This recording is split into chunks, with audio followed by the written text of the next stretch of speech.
Matapos malaman na magkakaroon sila ng last chance auditions, agad na dumiretso sa ensayo ang dalawang grupo.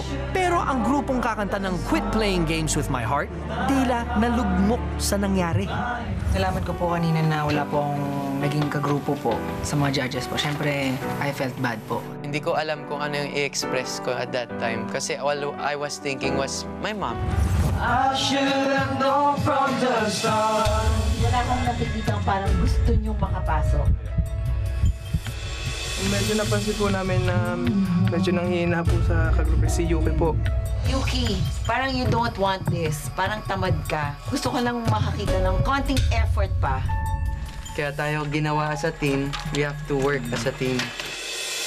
Kamusta kaya sila sa pangalawang araw ng rehearsals?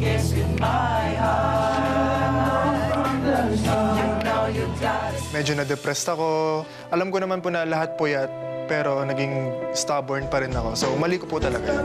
Nakatulog na po ako ng masarap. Very ready na ako at recharge na ako. Okay naman po yung rehearsal namin ngayon. Nagawa po namin ng maayos at malinis kaysa kahapon.